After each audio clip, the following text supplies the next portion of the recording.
Good morning students. जैसा कि अपन ने पहले वाली क्लासों में देखा है, तुगलक वंश, जिसमें अपन मोहम्मद बिन तुगलक एवं फिरोज़ तुगलक को पूरा कर चुके हैं।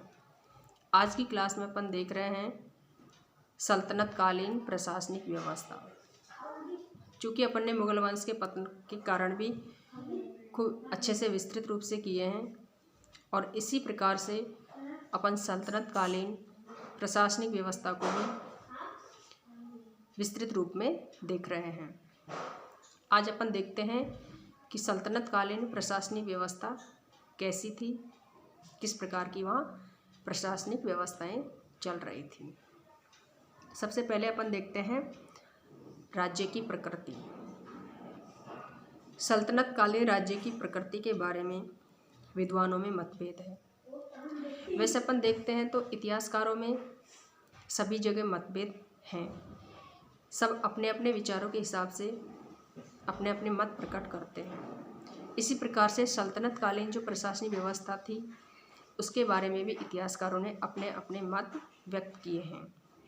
इसमें अपन देखते हैं कि उन्होंने किस प्रकार से अपने मत दिए हैं। इतिहासकार निजामी के अनुसार दिल्ली सल्तनत धर्मनिरपेक्ष राज्य था, यानी कि दिल्ली सल्तनत की प्रशासनिक व्यवस्था में धर्म का कोई हस्तक्षेप नहीं था।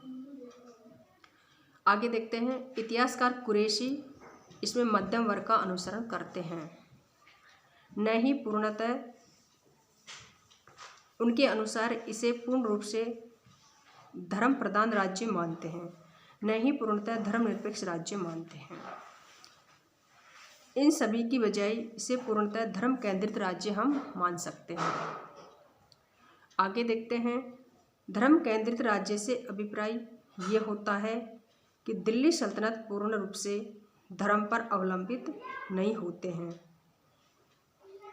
लेकिन दिल्ली सुल्तानों की नीतियाँ तथा आचरण इस्लाम धर्म से बहुत अधिक प्रभावित रहे थे।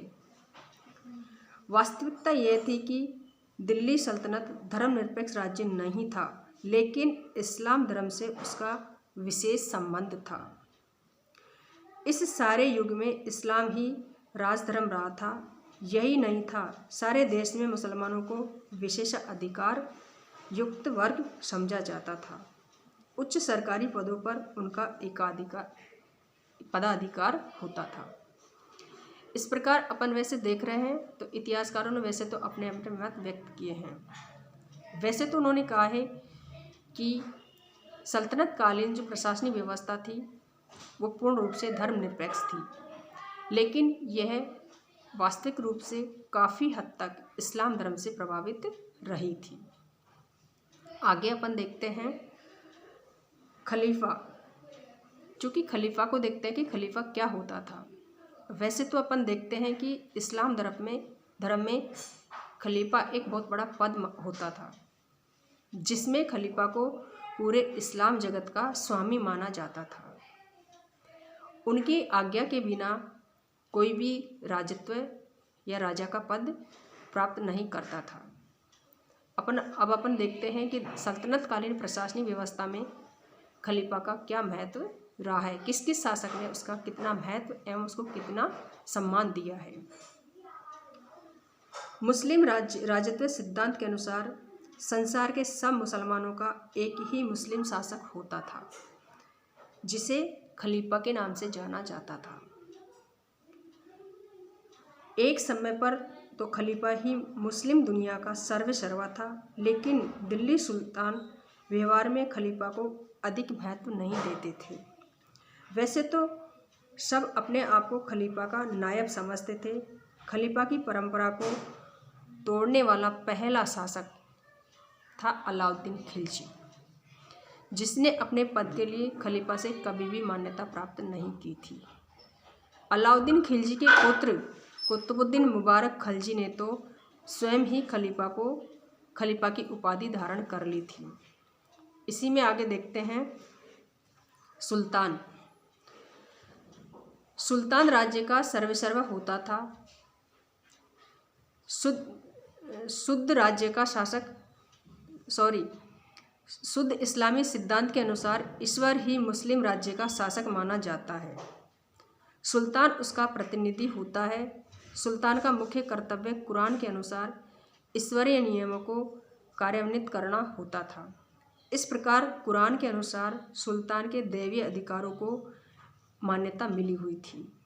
सुल्तान पूर्ण रूप से निरंकुश शासक होता था। राज्य की समस्त शक्ति सुल्तान के हाथों में ही केंद्रित थी। वही सेना का प्रधान सेनापति होता था।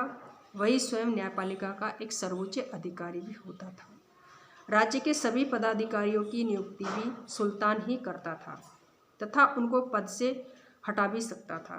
इस प्रकार सुल्तान के पास अपार शक्तियाँ थीं। उसके ऊपर किसी प्रकार का कोई नियंत्रण नहीं था।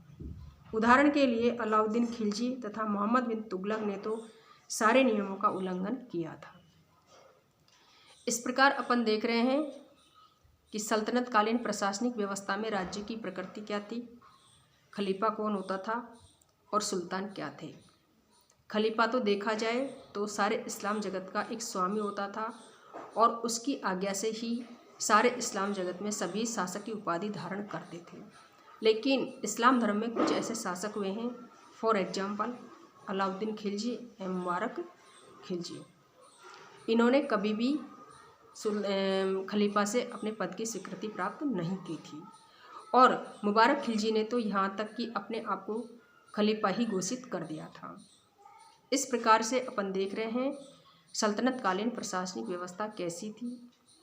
सुल्तान था तो सुल्तान भी एक तरह से निरंकुश शासक होता था, क्योंकि कुरान के अनुसार ये माना जाता है कि उसको एक ईश्वर का इस प्रकार का आशीर्वाद है कि वही सर्वेसर्वा होता है। सुल्तान के ऊपर किसी प्रकार का कोई नियंत्रण नहीं होता था। वही एक तरह से सर्वोच्च न्यायाधीश होता था। किसी भी व्यक्ति को बड़े बड़े पदों पर वह नियुक्त कर सकता था एवं उनको हटा भी सकता था।